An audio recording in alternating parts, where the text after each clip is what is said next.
I just want to invite everyone to take a seat, and then we're going to get started in a few moments. So come on in.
Last night we had a reorg of the City Council, and we selected as our next mayor Adam Eisen.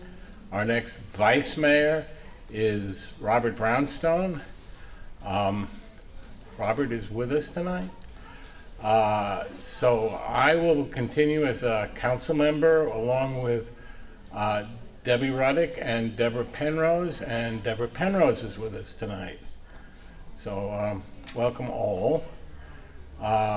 Leslie Bolbeck from Assemblyman Berman's office is here with us. There she is. Are there any other elected officials? So thank you all for coming. I'm going to talk about some of the accomplishments of the last year and some of the challenges we face in 2020. So it's not going to be all giggles, but it'll be an honest evaluation of what the city has done and what we hope to accomplish in the next year. I'm not the only speaker tonight. We're going to have two other partnerships that are going to be celebrated. We're going to be talking both about the Chamber of Commerce, and the library. So the state of the chamber and the state of the library are going to follow these talks, followed by food.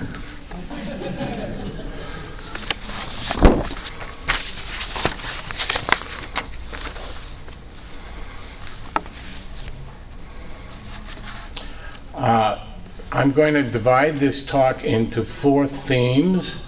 We're going to be talking about fiscal sustainability, the healthy community and public safety, inclusive governance, which is something that means a lot to me, and infrastructure and environment.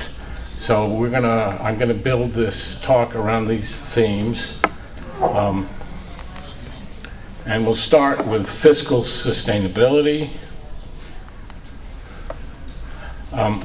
Last spring, we entered into an agreement with Airbnb so that they will collect our transient occupancy tax, the TOT. And that's going to save the city a lot of money in terms of making sure we get what's due us and saving staff time who previously had to deal with the collection of the TOT. It's estimated we're going to save $40,000 to $50,000 extra. Sorry. So that's something that is going to help the city's finances. We've also completed a survey on short-term rentals that's gone out to a lot of people, had a high return rate because a lot of people are concerned about Airbnb type rentals. And we're going to develop an ordinance to improve the management of short-term rentals. That's coming soon. The city has grown its staff considerably in the last year. We've hired 12 new people, a lot of local people, and I think that's a step in the right direction. The more that we have staff that have some skin in the game, who live on the coast side, the better off the city is going to be. So we're very excited about the many locals we have, and I believe our city staff is really first rate. I've seen how much we've improved, and I'm really happy with the people at the top of our organization. In terms of fiscal responsibility, we've just completed our CAFR, that's the Comprehensive Annual Financial Report. We received a clean audit opinion, which is really good. It means that we have high financial accountability. And in short, the city is really fiscally sound. That hasn't always been the case, but this year I think we all agree that fiscally we're in decent shape. On August 1st, the city submitted its final payment of the Beechwood judgment obligation bonds, and with this payment, the city has overcome the financial obligations and the budget stresses related to the Beechwood property. So that's a step in the right direction.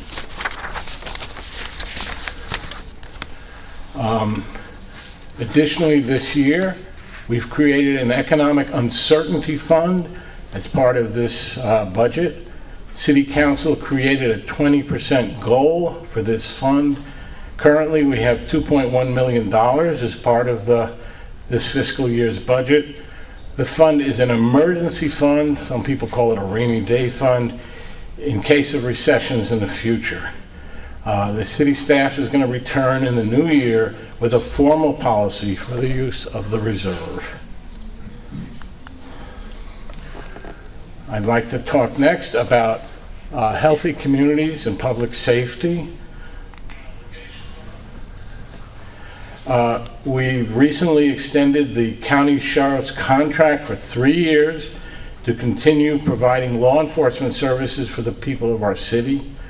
We've dealt with the county sheriff for 9 years, and I think it's been a very successful collaboration.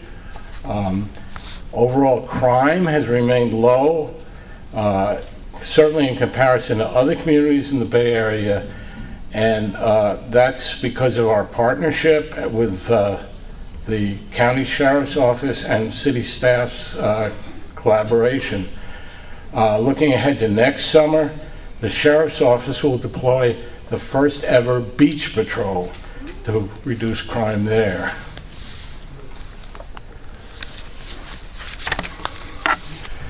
We've established a public safety and community awareness newsletter called Kosai Wave. This newsletter is published in partnership with the San Mateo County Sheriff's Office, Kosai Bureau, and the Sheriff's Activities League. It's going to be it has been mailed to every household in the Kosai. It provides tips and ideas to help you be safe and prevent crime, updates on law enforcement activities on the Kosai, and information and events from the Sheriff's Activity League. Next, I'd like to talk about inclusive governance. We believe that the City Council and the city staff in general would like to increase our accountability, community trust, public outreach, transparency. They're all a key to our community's health and success. The Half Moon Bay community has demonstrated their dedication to improving the city, and we are going to continue to try to continue that effort to be open, transparent, and help people in our community do what's right. So one way to engage the community is through our commissions and committees. It's made up of people, mostly volunteers from throughout all walks of life, and they're appointed by the City Council. I'd like to thank all our current and past commission and committee members who are in attendance this evening. Let's give them a round of applause.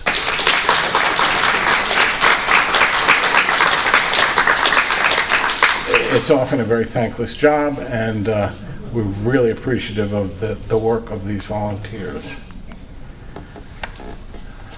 This year we added a new committee, the Architectural Advisory Committee. It's made up of 3 volunteers with a range of professional design experience who give their time to review public and private development proposals with the goal of making our parks and public spaces better for our community.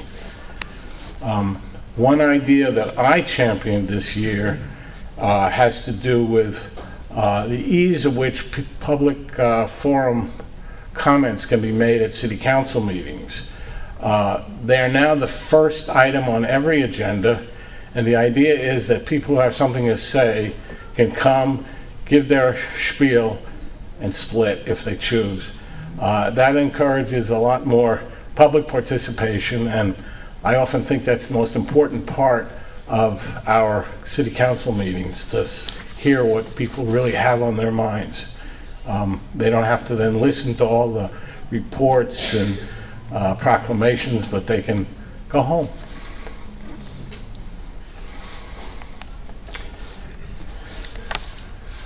So, what sort of goals and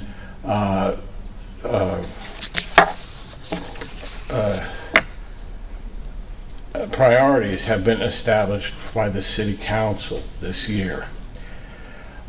We've had many listening sessions and a priority setting session.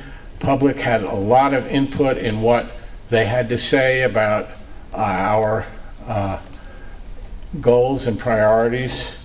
And after listening to many listening sessions, the City Council has adopted these 5 priorities: affordable housing, leading the way in sustainability, traffic and transportation demand management, emergency preparedness, and a minimum wage ordinance.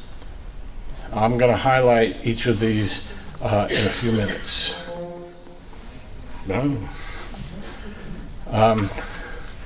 So in terms of inclusive governance, we implemented other community engagement tools in 2019, including the Half Moon Bay NET program. That stands for Network, Engage, Transform. This year we had 20 participants attend 4 sessions in which they learned about city administration, public safety, recreation services, library services, and community development in a fun and engaging way.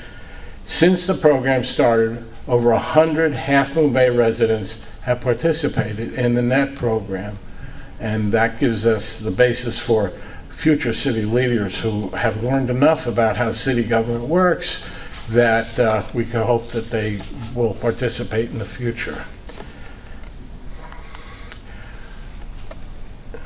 We also initiated a program geared toward our city's youth.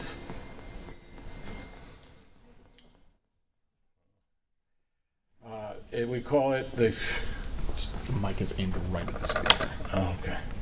Is that better? Is that better?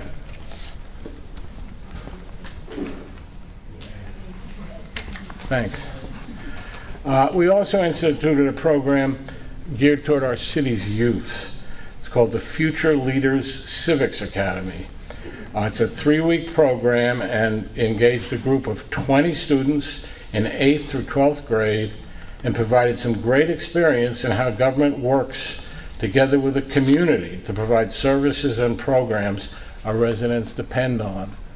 All the city council members attended at least one session with the youth, and I think it was useful for everybody.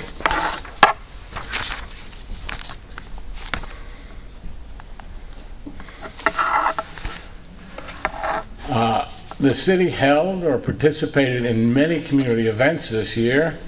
Includes Earth Day, Kosai Preparedness Day, 4th of July, National Night Out, Summer's End Music Festival, Elections Night Out, Pumpkin Festival, Dia de los Muertos, and La Posada.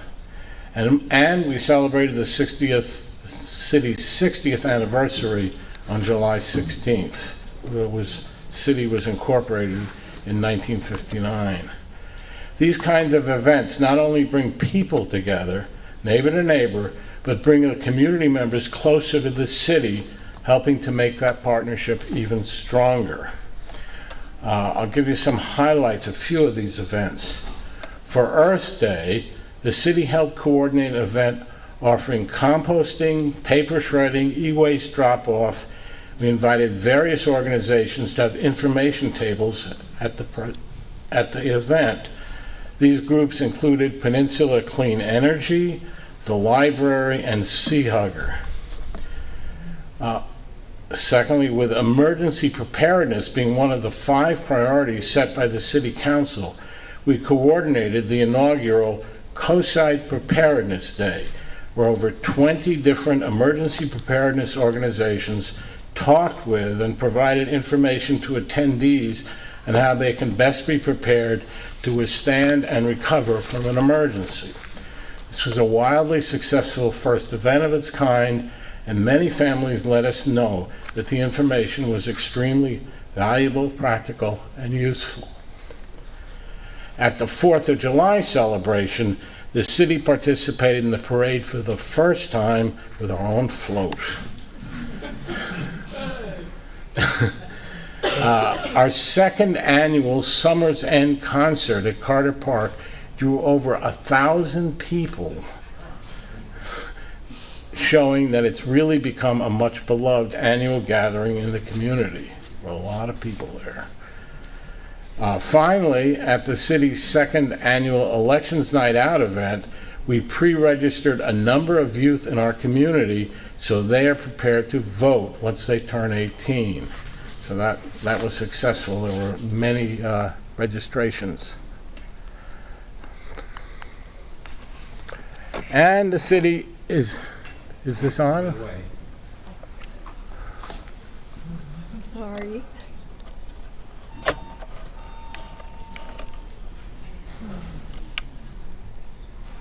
Okay. Oops. Okay. Oh. Good.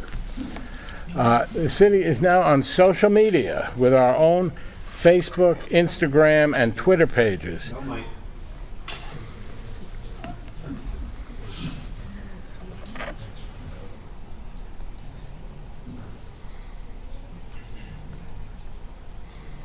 Okay, let's try that again. Sorry. Testing? Yep. Testing. It's going in now. Oh, it's going in and out. Oh.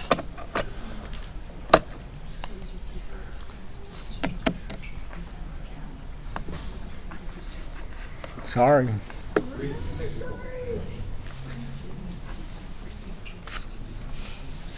just keeps flashing.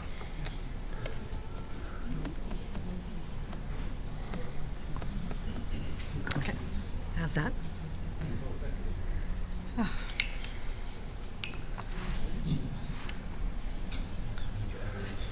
I know, I do have a new set of batteries. I can try that. Those lights are on.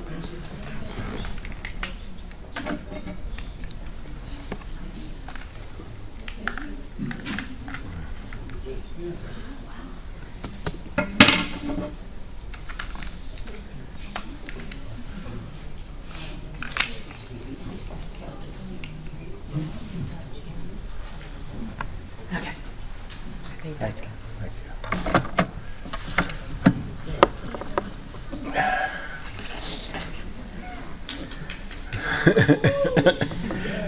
So we're on social media. We have our own Facebook, Instagram, and Twitter pages, and that's going to help us broaden our reach and further engage with people throughout the community. If you haven't followed us yet, make sure to do so. Continue to translate all communication materials in Spanish.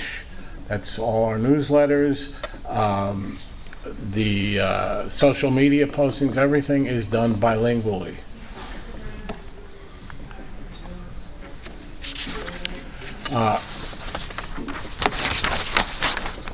Last topic is infrastructure and the environment.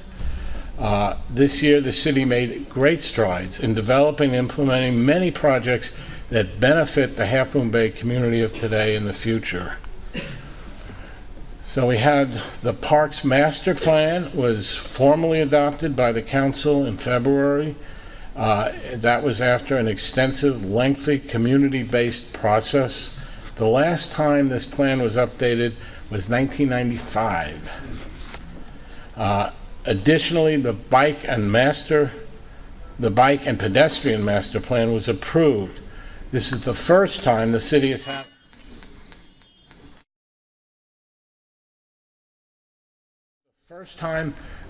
has had a bicycle and pedestrian plan, and it will be crucial to help improve how our city gets around. This year we started the Climate Action and Adaptation Plan Outreach Pilot Project. City received $60,000 in grants from the San Mateo County Office of Sustainability. We have developed and approved the Sustainability Implementation Plan and the Transportation Specific Implementation Plan, which will help guide our work in the area of sustainability and transportation management. We've begun installing new street signs. Full installation will be complete next year. Our goal is to improve the visibility of street signs for residents, visitors, and first responders navigating the city. Additionally, we established new standardized signs at all parks and beaches.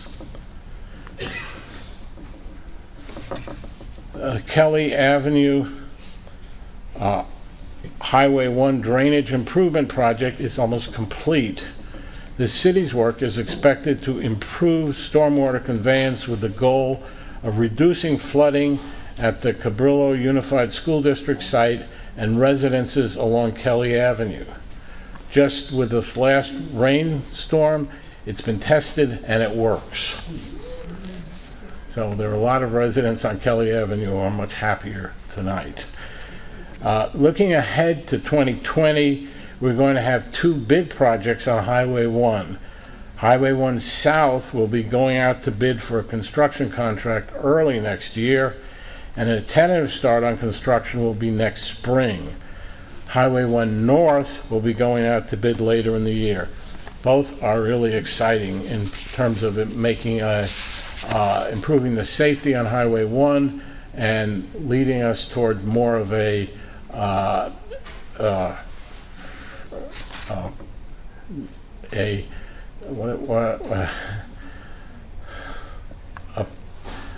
nicer feeling to Highway 1. We won't be splitting the city as much as it's been.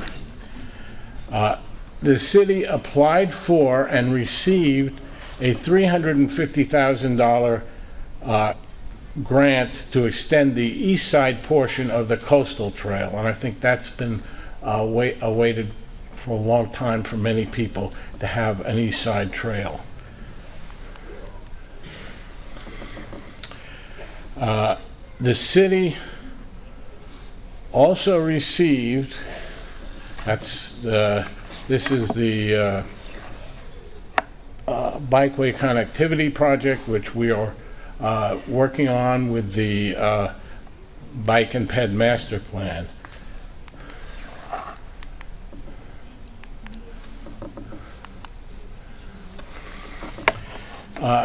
The city also received a $300,000 priority conservation area grant to support the Pillar Point restroom restoration with ADA improvements. This is a partnership between the city and the Harbor District. Harbor District will build and maintain the restrooms. This project, let's see if you can, the restroom will be over there on the away from the possible sea level rise incursion. This is an example of managed retreat where the city realizes that it has to protect its infrastructure from sea level rise. This restroom will also serve the people who use Surfers Beach nearby. They've been doing it informally up to now, and it's time that we had a decent restroom there. The restroom, ADA improvements, additional bicycle and pedestrian amenities will benefit locals and visitors, trail users and beachgoers, and people of all physical abilities. The ADA improvements in particular will support access to one of the few locations along the city's coastline where individuals needing access accommodation can get this close to the shoreline without challenging grade changes caused by steep bluffs or wide sand dunes. The City Council has adopted allocation guidelines for the Affordable Housing Fund. This was significant because almost $2.5 million is in the fund, and the allocation guidelines will help the city prioritize and evaluate potential uses and ensure that these funds are wisely leveraged and implemented. And this is very important to me personally. I think that building affordable housing as a collaboration between city council, nonprofits, and donors is something that is absolutely necessary. We already have many people who have to leave the city because they can't afford to live here. And to build some decent affordable housing really needs to be done, and the city can begin to leverage its money to help in this endeavor. The City Council adopted an ordinance setting rental protection measures last night. It has minimum lease terms and a landlord-tenant mediation procedure. That is really going to help renters in our community. The City Council also directed staff to return with an ordinance that would set the local minimum wage to $15 an hour starting on July 1st, 2020, with annual CPI increases occurring starting January 1st, 2021. So we're trying to help some of our less fortunate tenants and residents. Lastly, I'd like to talk about infrastructure and environment. This is extremely important in our community. We are drafting our local coastal land use plan. We've made significant progress, but we have a long way to go. And we continue to improve it through a lot of diligent staff work, public input, and comment. It's been presented at a joint planning commission and city council meeting and is now in the final draft revision stage. The next steps are going to be that the planning commission has to approve it, then it has to go to the city council for approval, and finally the coastal commission needs to certify it. I really think that this is going to set what the whole city is going to look like for the next 20 years, so it's really important. Last topic I'd like to talk about is the special partnerships we've continued to grow this year, as well as new partnerships we've made.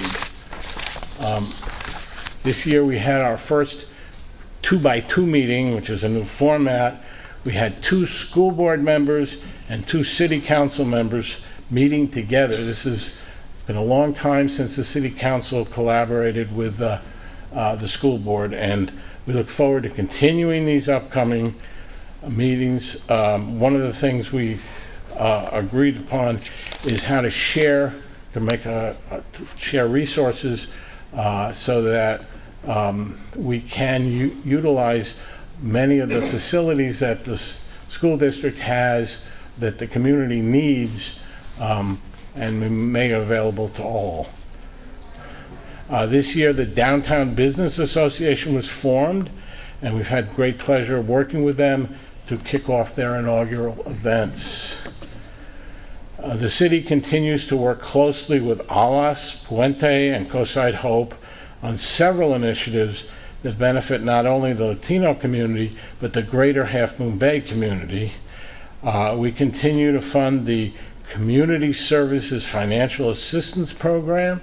We awarded over $150,000 to 15 organizations to help the city with its services to the community. When Bay City Flowers unfortunately closed, the city worked with local nonprofits to help provide support and resources to the displaced workers, including several well-attended job and resource fairs.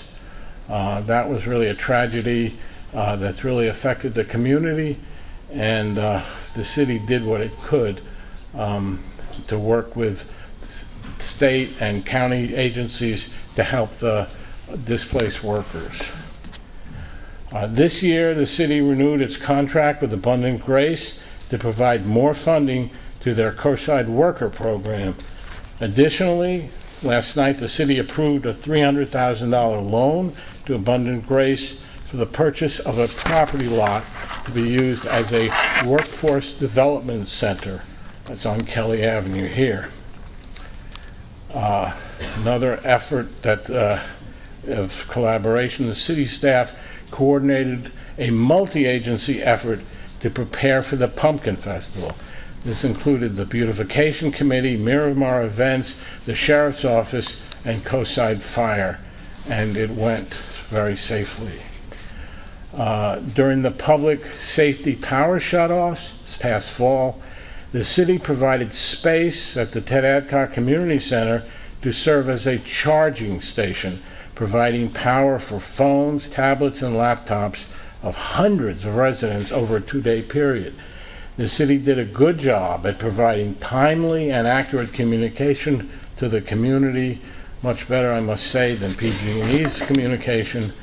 I heard from many people that they were very thankful for the updates that they were receiving. Lastly, the county sustainability grant funds allowed the city to partner with the Youth Leadership Institute, ALAS, and senior Kosai to host a series of education and outreach events to engage with the youth, Latino, and senior populations in Half Moon Bay on the issue of climate change, which is extremely important. So thank you to our dedicated city staff who made all this happen, to our council members for their leadership and guidance, and to our commission and committee members for their invaluable insights and perspectives. And now I'd like to introduce Crystalline Geit, CEO of the Chamber of Commerce.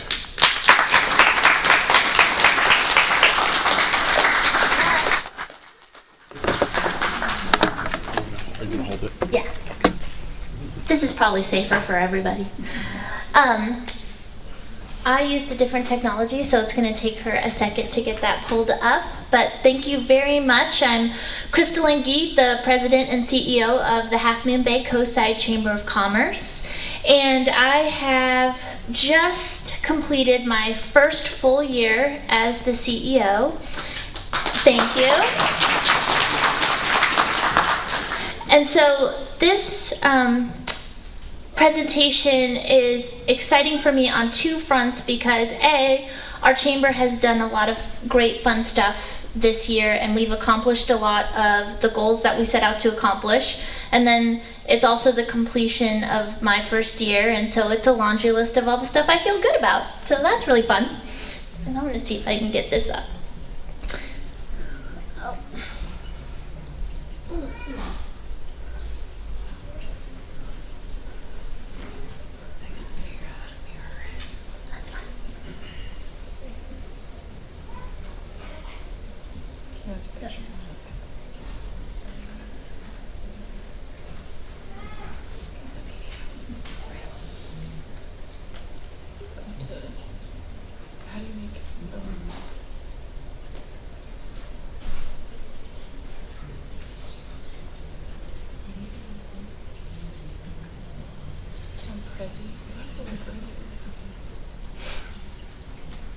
Okay, well, it might not pull up, so let's wing it.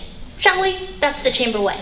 So, Chamber of Commerces typically land in a few different arenas, and the one that we are most proud of is to be what's considered a 3C chamber. So that means we're a convener, a catalyst, and a champion. So that we live by these 3 C's. We are a convener, so we try to bring people together to create solutions and solve problems. That's where our partnership with the city and our other government officials really comes in handy. So even just today, we had a member who was concerned about an ordinance that's coming down the pipe. We have a meeting with the person in charge of that ordinance. He gets heard. She learns some new information that she then can put in the ordinance, and everybody is happy, and that's our job. The other part is we are, oh, look, there it is. The other part is we are a champion. So we champion our community to thrive. And the reason that we use the word champion is because that happens in so many different ways. So we don't want to say that we only work with businesses in this arena and we only work with government in that arena. Championing a cause can mean different things on different days, and we are flexible to do it all the time. And then catalyst. So then we're also a catalyst for business growth. Communities cannot survive if their businesses are not thriving. And different businesses thrive in different ways, and it's our job to learn about our business community and make sure that the needs are being met of the businesses that serve our locals, the businesses that serve our tourists, the businesses that are led by young entrepreneurs that are just trying to figure it out. There's many different aspects to a business that we try to help with. So one thing I would like to highlight is some projects that we undertook this year that really helped start creating a very cohesive picture of what the Chamber of Commerce is really trying to do and how we're a benefit to the community. Next. So one of the main things we've worked on is really streamlining our communications with the community. So we have completely retooled our emails so that we are providing timely information to our members about laws that are coming down the pipe that they need to be prepared for, events that are coming up that they might want to participate in, marketing opportunities they might want to participate in. So the emails run the gamut, and we've really retooled them to be as effective as possible. We also, we've also created an email list for our community members so that our residents can see what our local businesses are doing in a comprehensive format. So they don't have to check 7 online different things at any given time. They can just receive an email from the chamber and know what's going on. We added a job board to our website. I think everybody's aware that there's quite a few help wanted signs out there. And sometimes it can be difficult to have a comprehensive place to find all of that good information. So now on the Chamber's website, there is a job board that quite frequently has multiple job listings on it. We also send those job listings out in all of our email communications to make sure that other businesses know what those job openings are, as well as our community members. Similarly, we created a news board so that our members can share their good news. So did they win an award? Have they changed something in their industry? A lot of our businesses do a lot of amazing things, and we provided an outlet for them to talk about it and get it out there. And again, everything that we learn, we put out in our emails because we want to celebrate them, and we want everybody else to celebrate with us. And then we've also added a section about deals and promos. So a lot of our businesses have special locals discounts, or they're providing a fun little gadget like a gas shutoff tool, all different sorts of things that you can go onto our website and find at any time. So another thing that we worked really hard on this year is engagement, making sure that we're talking to everybody about everything, and so that we learn a lot and then can provide a lot. So 2 of our major undertakings was surveys. So in an effort to help our city and local governments understand what our businesses were feeling and going through, we first did a survey about the minimum wage, because we wanted to be able to tell the city how our businesses were going to fare if and when the minimum wage does go through. And I would like to send out some real appreciation to city staff and city council, because the information we were able to provide them through these surveys was really taken into account, and it was not taken lightly, and I appreciate that. And I think that shows a lot about the partnership that we have developed between the Chamber and the city. The second survey that we did was about the effects of the PG&E outages on business. Everybody was speaking very readily about how terrible it was for residents and how inconvenient it was, but one of the topics that tended to not bubble up was the fact that our businesses lost millions of dollars. So with the help of our survey and really starting to get some hard data about those losses, we were able to communicate with not only our local government, but our county and state government, and really opened their eyes to how damaging those shutoffs were. And we continue to provide them information as we learn it, and I think we are well into the $2 million mark of losses. So we also have beefed up our social media and really tried to put everything out there on Facebook. So if you're on Facebook, please check us out. And then we added Nextdoor. So now almost everything that we do is on Nextdoor so that the community at large can be a part of it. And we opened up all of our workshops and events to community members being able to participate in within them as well. And then the last major part of our projects were our collaborations and the support that we provided to others. So one thing that is coming along quite nicely is our Business and Community Services Center. So everybody has been fairly aware that we have a visitor center, that visitors walk in and get information. And now we're going to have one dedicated to businesses and our residents. So if you're a business and you've got a question about how to do something, or there's a form that's really perplexing you, or you've got an idea, or you need to find a service provider to help you with something, we're going to be your cheers. You come on in, sit down with us, and we will help you through the process. And same with residents. Do you need a service? Do you need to find a home and you're not really sure what realtor to go with? Or do you need to learn more about our school education system? We're going to have all of that in the business center as well. And we'll be able to help everybody through the processes, or be able to send them to the right person to help them through their processes. With our visitor center, we have increased what we're doing in there to make sure that we are providing a service to our tourists and visitors to best direct them to where they want to go in the most efficient way possible. And we have a wonderful partnership with the Half Moon Bay Downtown Association. We have already partnered on multiple projects. There's multiple more coming down the pipe. They have done a fantastic job of getting up and going this year, and we're really happy to work with them on all of these wonderful projects.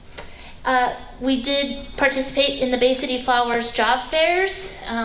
It was our job to kind of get the businesses there that were looking for skilled workers, and we did quite a lot on that front, and there is more to come. The Chamber in the next year will have many more job fairs. We worked with Coast Pride to work on signage showing people that businesses are inclusive and that everybody is welcome. So you will start to see those signs start popping up. And then the Chamber also endorsed Measure I, because we understand how much education is such a vital part of our community, and we want them to have the best possible start. And our school systems are pretty darn awesome already, but they've got some problems, and we want to help be a part of that solution. Next. So the next thing that we have that we worked on was our programs. And so we have quite a few programs that run monthly. A new one that's gotten a lot of good action is our nonprofit roundtable. So that is essentially a nonprofit support group. We get together once a month and we have coffee and we talk about some things that have popped up that we don't really know how best to handle it. Does anybody have advice? And this group has really helped each other get through some roadblocks that they might have been stumped on for a little while, and we were able to help them through. California had a mandate for a good chunk of this year about sexual harassment training. We were able to partner with the California Chamber and offer a webinar series so that makes it easier for employers to get that mandate handled quickly and cost effectively without doing too much time out for their employees. We have educational workshops almost every other week on a variety of topics.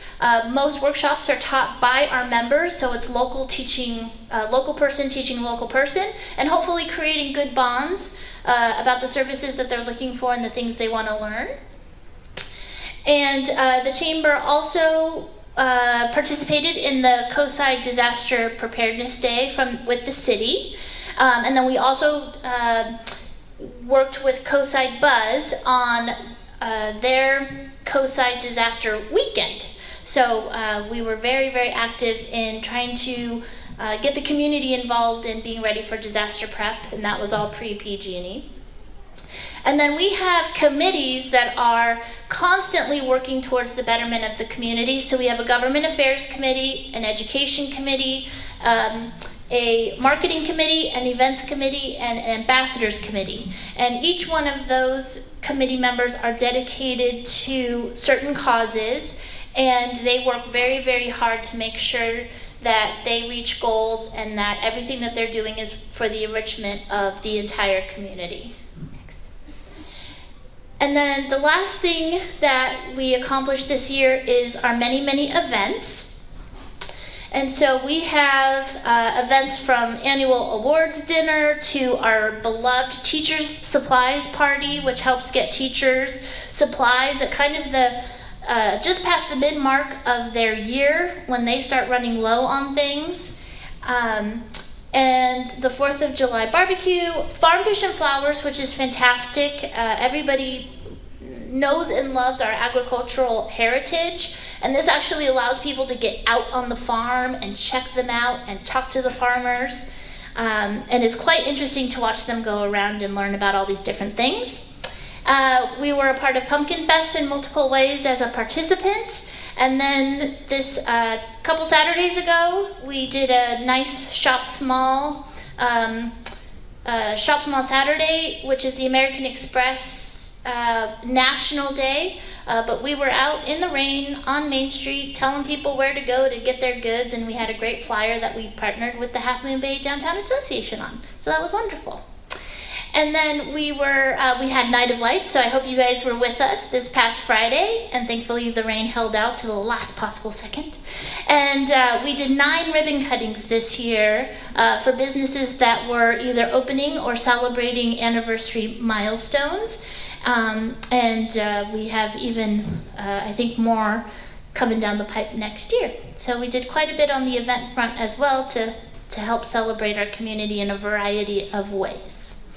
And with that, that's what the Chamber did this year. And I hope you were a part of it, and I hope that you will be a part of it in 2020. Thank you.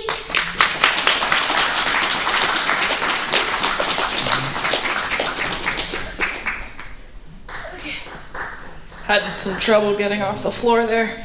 Now we have the wonderful Annie, who is going to give a state of the library, this beautiful gem here in Half Moon Bay. So, hold please.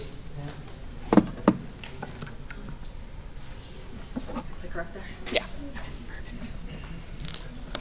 Hi, my name is Annie Malley. I'm the branch manager of the Half Moon Half Moon Bay Library, and I'm looking forward to this opportunity to tell you about the state of the library during this past year.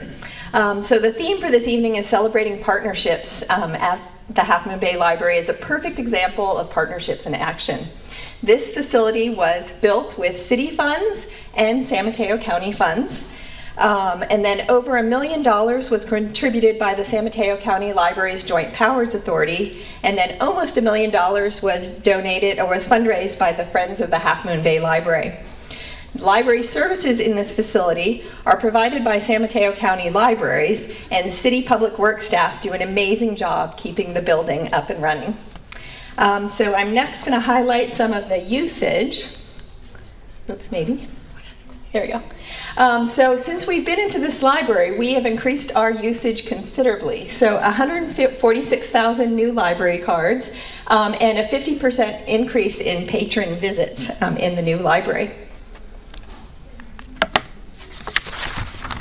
And so then some additional year-in numbers. So the library has been a Kosai haven that draws people in for enjoyment as well as vital support. So during the year, we loaned over 298,000 items, including books, DVDs, CDs, Wi-Fi hotspots, GoPro cameras, and ukuleles.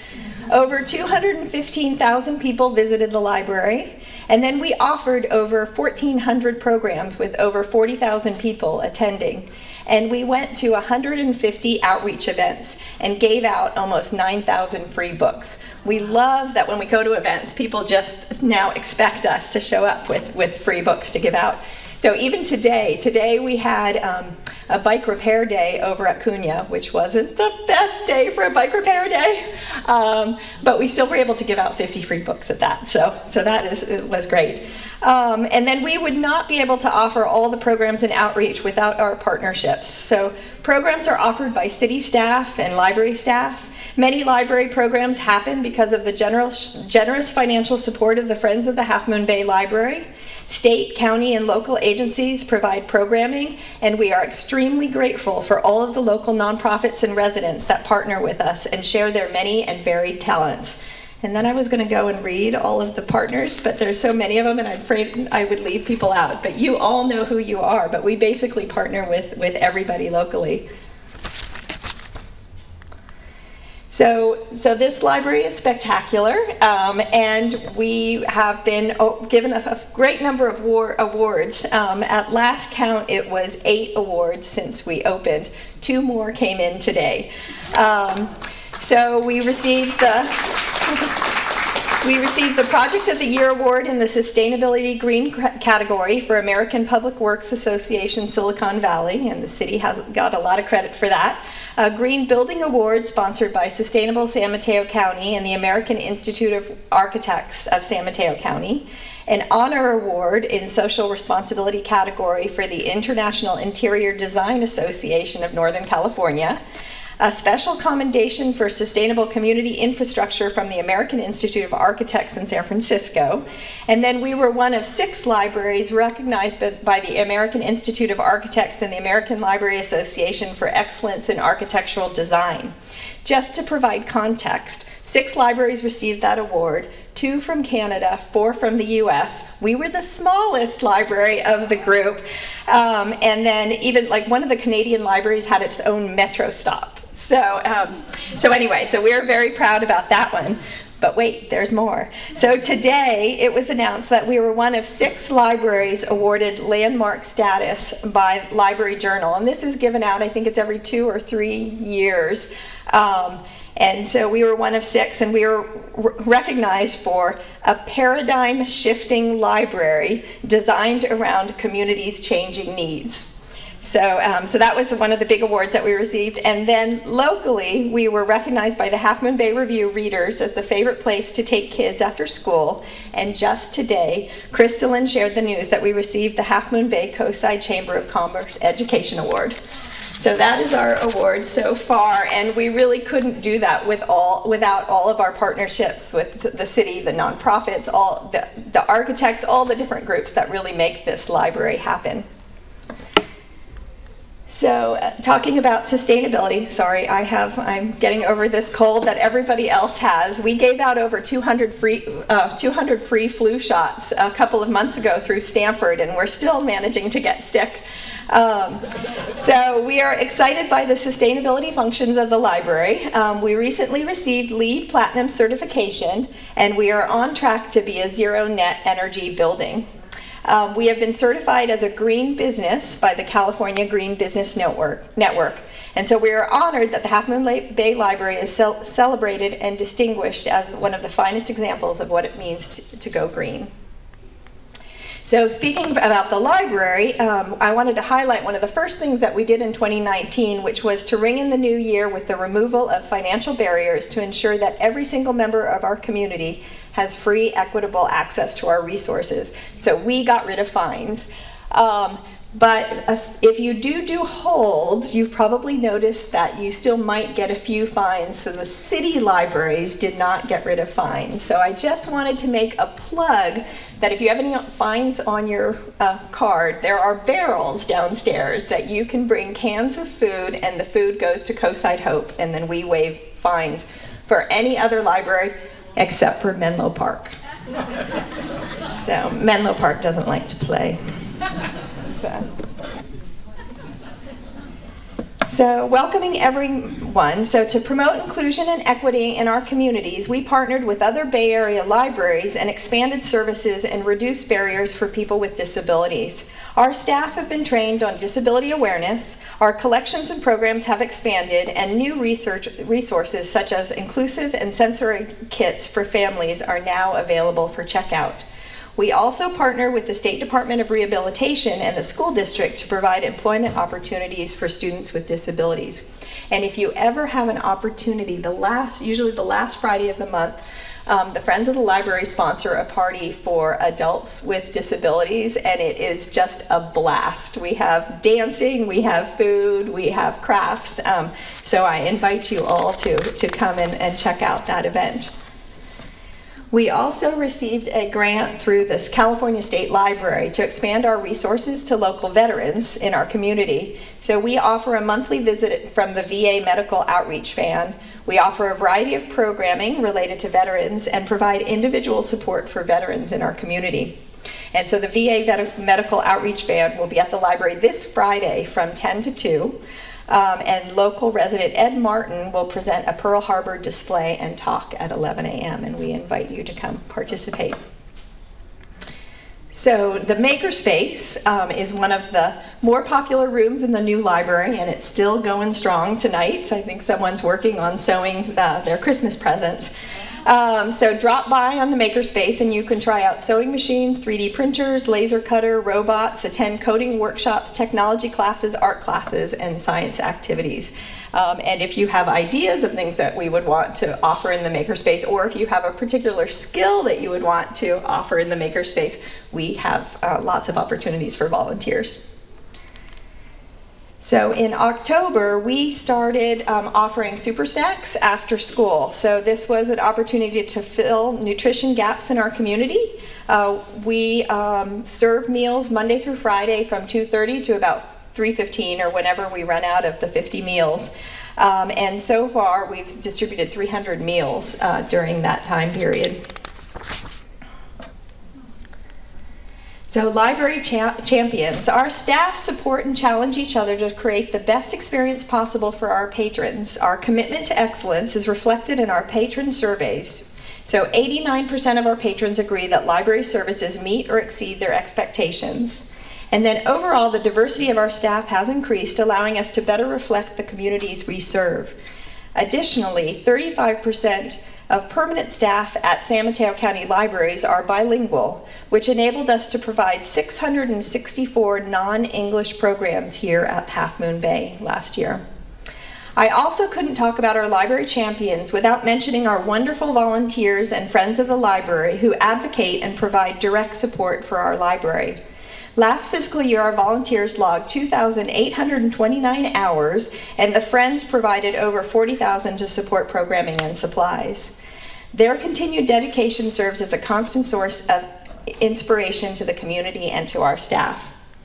So now I invite you to visit some of our programs during the next week. So Families Play Together is a weekly program where we basically put out a bunch of toys for families to come and play together. Tech Talk is offered every other Thursday, and we are going to talk about cybersecurity. So it's just an opportunity to meet in a small group and talk about primarily seniors to help them with their technology issues. So the VA medical van's coming on Friday, Pearl Harbor Memories on Friday as well. Alice is sponsoring Las Posadas, and so it'll start in MacDutra Park, depending on the weather, and it'll end up at the library. The Pescadero Opera Society is offering Hansel and Gretel on Sunday, and that's a film. And then our annual New Year's Eve party is Tuesday, December 31st, for a chance for kids to ring in the noon year. We also have a winter reading challenge, just like we have summer reading challenges, so to keep students and adults reading during the winter, sorry. And lastly, I would like to thank the community for all of your support provided during this busy year. It's always such a joy collaborating with all of our partners, and it's always just wonderful serving this community. The community has really rallied around the library, and we definitely appreciate all that you bring to us, and so it's a joy to serve you all. Thank you.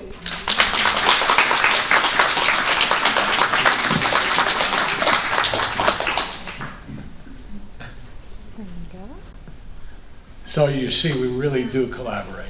I invite you all to enjoy a repast in the room back there, and thank you again for coming.